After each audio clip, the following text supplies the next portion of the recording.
What is up, guys? I'm Jaren. Welcome to another Honkai tutorial video. Now, since it is the end of the year, I'd like to take this opportunity to talk about Honkai tutorial and if it is still worth from a free-to-play perspective in today's video. Before we hop into the topic of today's video, I'll point you guys to my Discord server. Link for that is in the description of every video. So you will get notified whenever I do a upload. You'll get notified whenever I post something here. You'll be able to connect with my community, to talk to me, to talk to them, ask me any questions. So don't hesitate to join and ask. I'll try to answer them as soon as I can.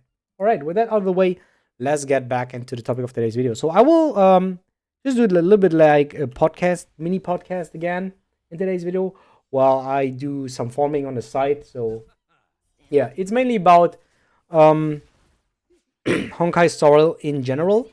I want to do this like kind of a end of the year recap sort of thing though. So this should be like one of the last videos that I will post this year. Yeah, we're already 8 months into the game. Honkai Star released back in April this year, and I still actively play this game every day. I do everything um, on content that is available, which is honestly not that much.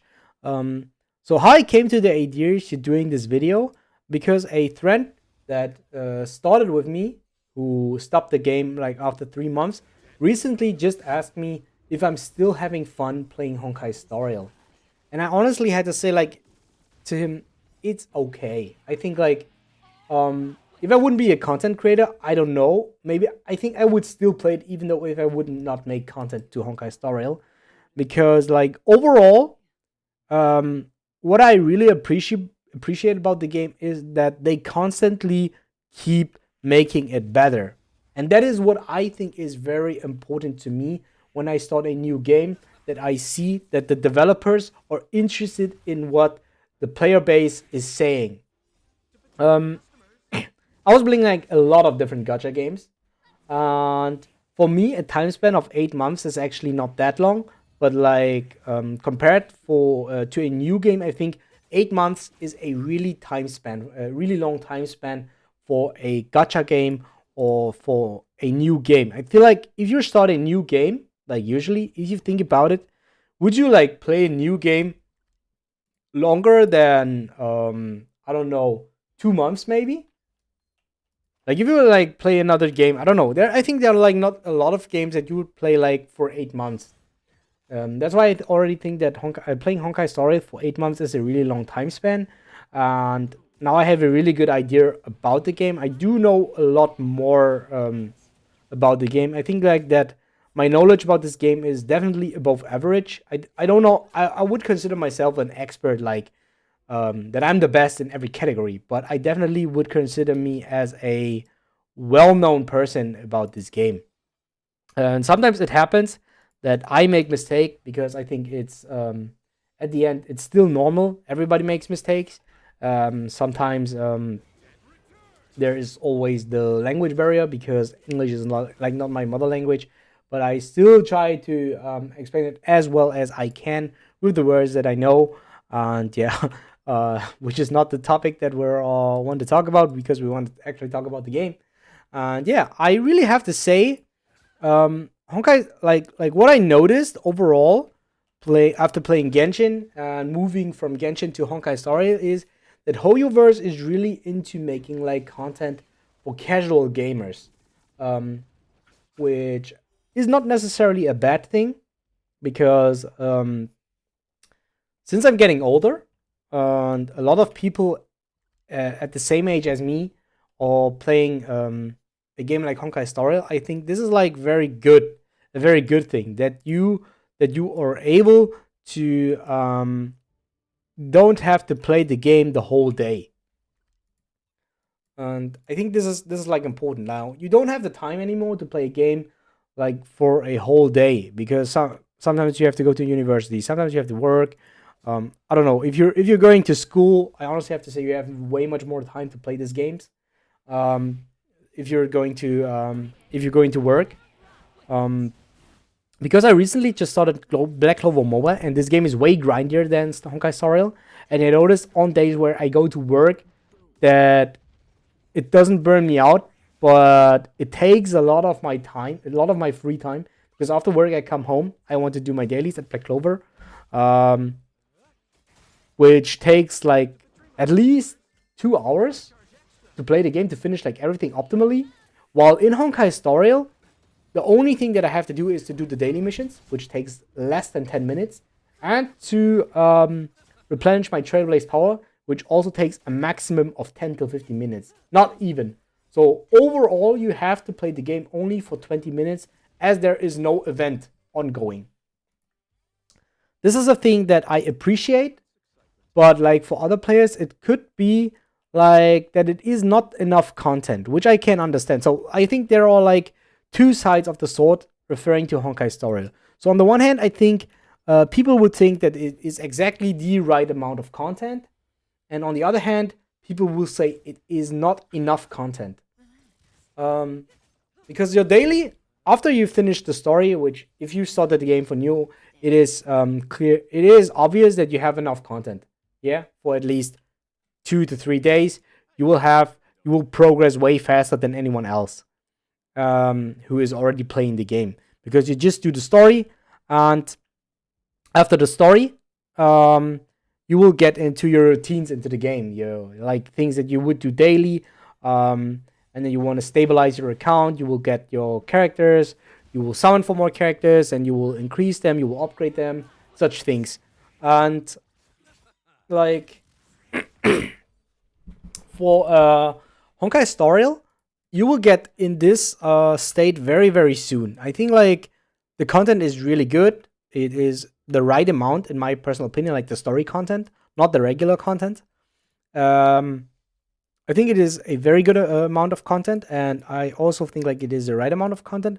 And sometimes I have these days, like after I finished everything, sometimes I have these days like I would wish that Honkai Star Rail has more content, even though they were working on it. Okay, I got to the wrong word. Even though they were working on it, um, like bringing in more endgame content every patch.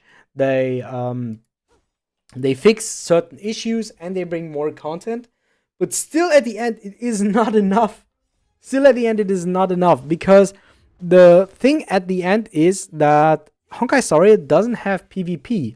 But now I'm recording this video while we are on patch 1.5. When this video is out, we possibly are a few days into patch 1.6. Possibly. And patch 1.6 has one new game mode, which I don't know anything about. So, as I said, by the time this video is live, this game mode could be already available. Because this video will come around between Christmas and New Year. I think I am not able to be there because I'm with my parents and I don't have a setup to record there. So I won't be able to take a look into this new game mode. But what I know so far is that this new game mode is some sort of end game content that is included. And if I want to compare Honkai Star Rail to Genshin Impact, Genshin Impact has this one game mode which is called Spiral Abyss. Spiral Abyss is the equal game mode to Memory of Chaos.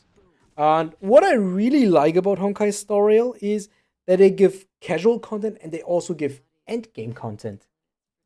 Even though I sometimes feel like on some days it is not enough content, I still think that the developers really improved the game, and they are more on quality updates rather than on quantity updates. And this is what I highly appreciate about the game, which is one of the main reasons why I still enjoy the game. I mean, like, yeah, there were times where I didn't really want to play Honkai Star Rail on a day.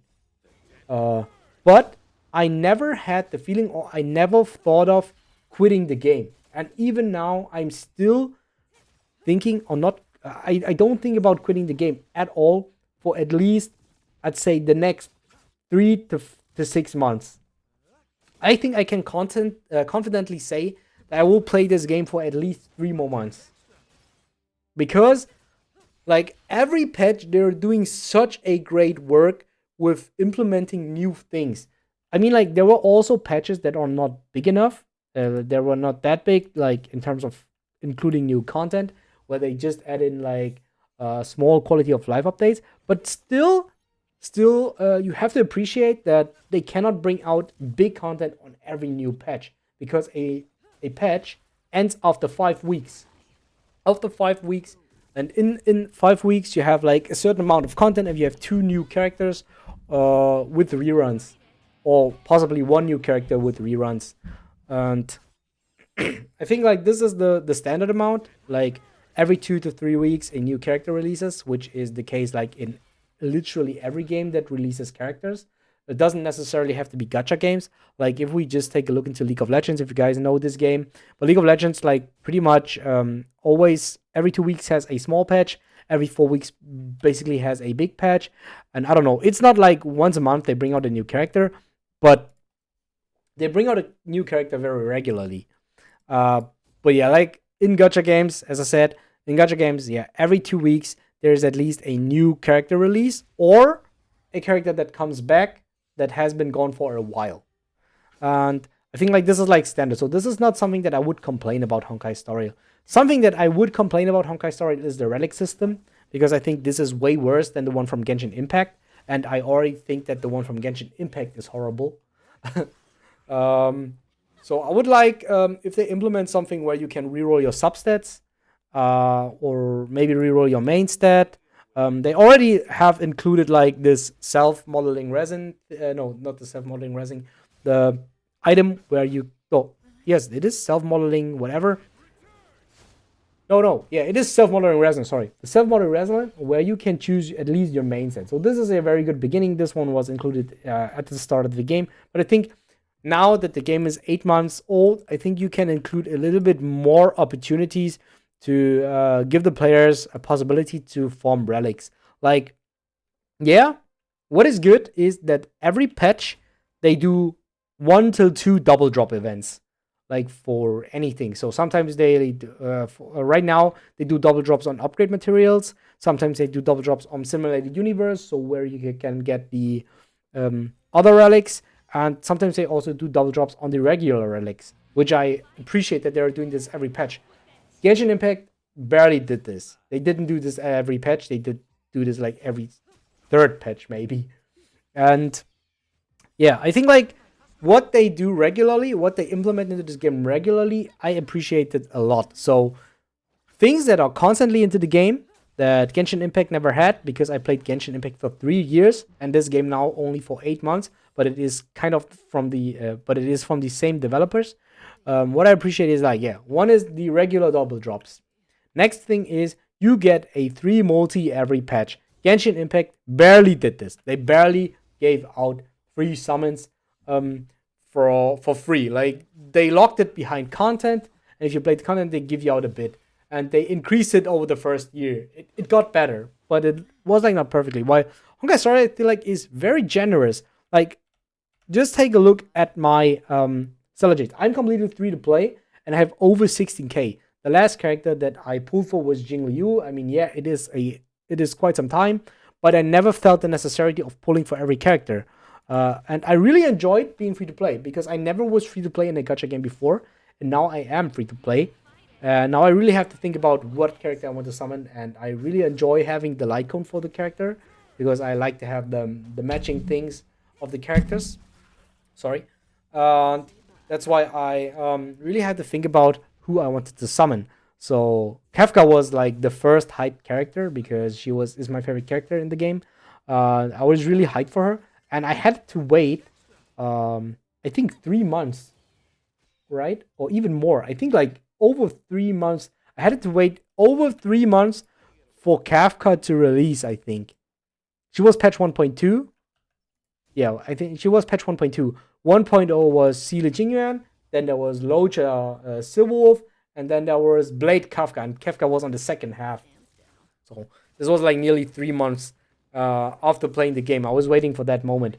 After that, I honestly have to say I never felt hyped anytime like it was back in the day for Kafka, because now that I have her, I think that there won't be any character so soon that I will like more than Kafka, if I'm gonna be honest. But still, I enjoyed the game. I still like what the goal now is, because this was my first big goal in the game, and what the goal now is to summon for characters that work really well alongside Kefka, because I want to make the longevity of the character even longer. Even though the character is not top tier meta, the character is good enough, and as long as the character is good enough to clear the content, I will use the character. Um, since we get more new content, I hope that Kafka won't fall off in the new content. Um, yeah. So yeah, continuing things that I like is that they every time, and like at least every second patch, they included more new endgame content. So on the first patch, Memory Forgotten Hall and Memory of Chaos was available, so you first time cleared it, and then they I think did a break, and then they brought out more new Forgotten Hall stages that were available permanently. I think having endgame content that is available permanently is one of the best things, because it gives the possibility to have rewards always available, and to have hard content that you can always reattempt if you cannot do it right away. So if you cannot do it right away, do it after 1 month, do it after 2 months. It's still there. You don't have to rush. You're not under pressure on doing this, because if there is an event, you're under pressure. You have to do the event in the time frame where it is available. While if you add a new endgame content that is permanently available, you can do it at any time that you want. If you have like, um, yeah, if you have like, I don't know, if you're not around for 1 or 2 weeks, it's no problem. You don't lose a lot of progress, because this game doesn't have any PvP. So you still can do it like 2 weeks later. You can do it 1 month later, and I think this is really really good. After that, they included the Swamp Disaster, which was actually a very hard content. So I really did enjoy Swamp Disaster, because this was a very new type of content. Um, Even though it has elements of something that already existed in the game, like simulated universe, and yeah, I think I'm still not finished with all the missions. If you want to like 100% completely do the Swamp Disaster, I think you will. It will take some time. You want to do it 100%. I even I think I just 80% cleared it very recently. I mean, I was very early able to clear it at least for the first time, because this will be like your first goal, to at least clear the hardest difficulty 5 for the first time. And after you clear difficulty 5 for the first time, you start doing the missions. And as you're doing the missions, you get some rewards, and you will progress. Like this was like the main content that I did during the last weeks, because there was nothing else, of course, besides the events. Because mostly I honestly have to say, mostly I finished the events on 1 till maximum of 3 days, even though are not meant to be made for 3 days. But like everything that is available, I do it on the first or on the second day, and after this, I will just do the stages that come out like every day, and then I will always be updated on the newest stand. And yeah, I think like if I'm gonna be honest, it is still enough content. Like this is like the casual content, the story content that it releases, and I think this is still enough content. But for someone who hasn't have enough time, he has to take at least 1 day to make this. And it probably, if you like work 5 times a day, maybe Saturday you're doing something else. Sunday would be like the day where you have to do it. Next day you go to work again. Which why, yeah, or I don't know, maybe you do it like 10 to 15 minutes every day, and then you just starting from the point where you finished on the next day. So I still think it's enough content for this. Um, yeah. So regarding to this, uh, this were like more the positive things about the game. So I have more positive things about this. The critic that I have to say was that what I already mentioned about the relic sets, which I can still live if they don't change it immediately. I think they're very generous in terms of rewards. They start to include more endgame content like every second patch, so I also cannot complain about this. I think the amount of content is still enough, because Honkai Star Rail is not a game that you want to play the whole day. Honestly, you will want to play it a maximum of 1 to 2 hours, maybe even less than like on regular days you want to maybe do it less than an hour, and if there is an important event or something, maybe you will do it 1 to 2 hours a day. But usually you don't play Honkai Star Rail for very long on a day. There are like certain days where you have to clear a little bit more content, which why you will play it longer. But like on usual days, if the event content is cleared, if you only have to do your dailies, then you will play it even less than 30 minutes, which I really like about this game. It helps me with not burning out with the game. And um, yeah, in terms of like future improvements, the only thing that I wish very, very badly for, I mean, like Relic things is something that I wish for, but it is not that badly. The thing that I really wish badly for is interactions with other players, because that was a thing that I really enjoyed in Genshin Impact. Because in Genshin Impact, I know it is another type of a game because Genshin Impact is open world, so you were able to join into the other world. And when it came out, I thought this was insane because the game is free to play and you can enjoy it together with your friends and you can explore the world together with your friends. You can share the rewards that you farm in the map together with other people. And I thought this was amazing. Right now, the only interactions that you have with other players is you can use their characters and you can chat with them. But I think like I don't know. It doesn't have to be PvP necessarily, because I don't know if the game is really made for PvP. Because if it gets PvP, it becomes more pay to win. Like eidolons, weapons, relics become even more relevant than they are right now already. So I don't know if this is something healthy, if there would include PvP.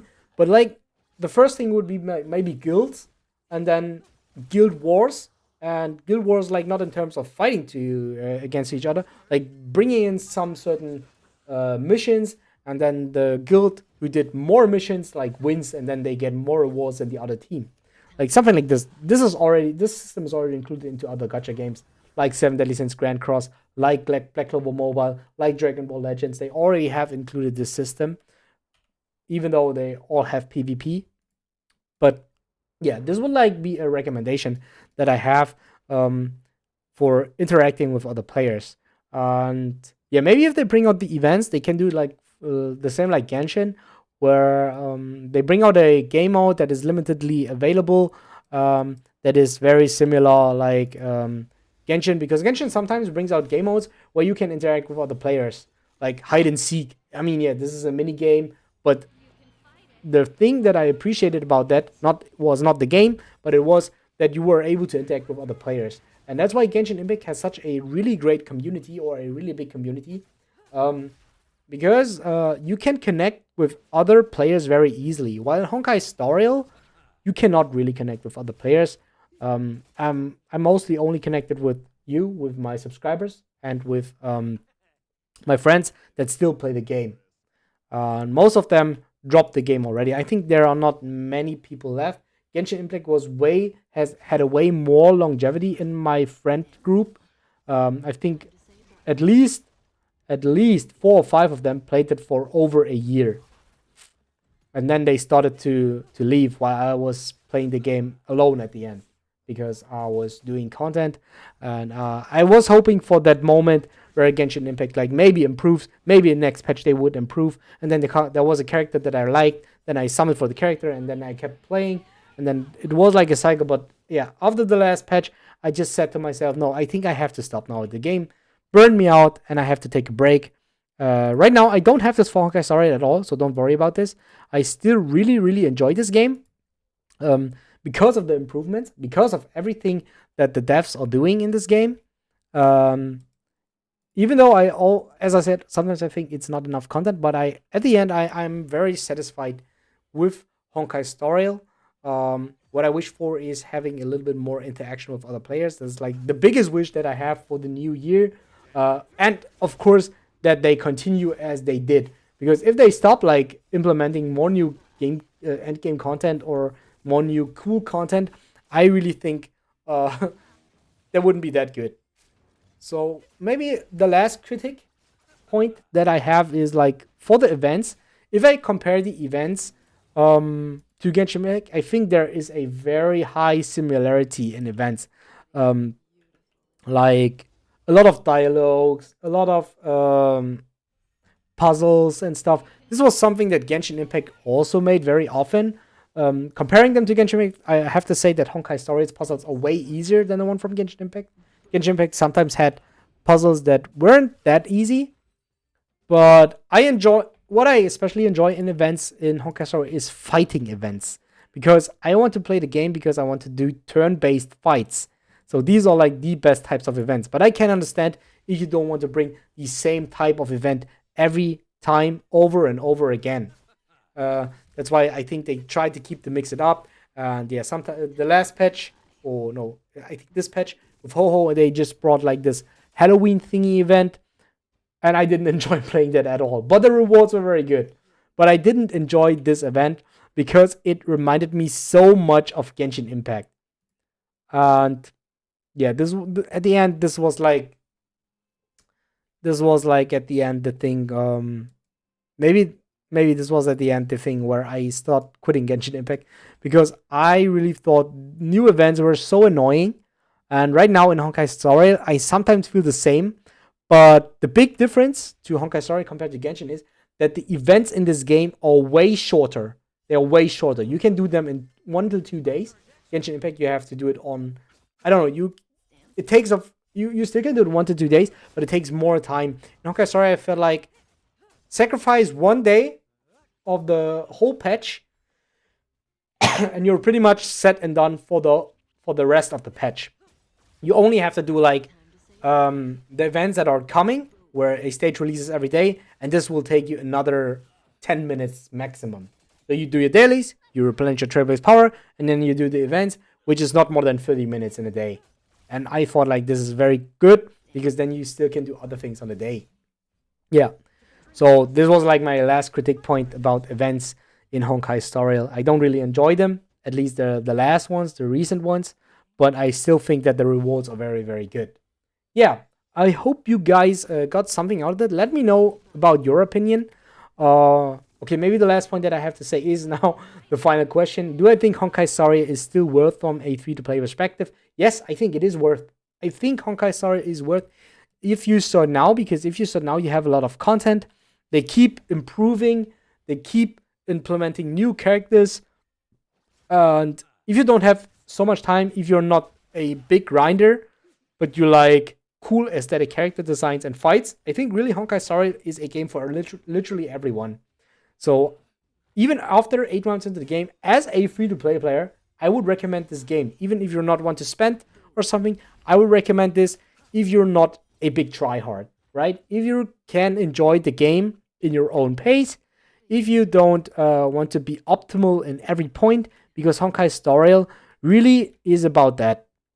You really can play Honkai Star Rail in your own pace. You don't have to be compared to anyone. Wouldn't miss out on anyone if you won't log in a day, except for some Stellar Jades. But like overall, yes, I would still recommend this game as a free-to-play player from a free-to-play perspective. All right. Okay, these were my last words now, finally. So we had a nearly 30 minutes podcast video here. Hope you guys enjoy. Subscribe for more Honkai Star Rail content. And I wish you a happy new year. And yeah, see you guys next time. Bye.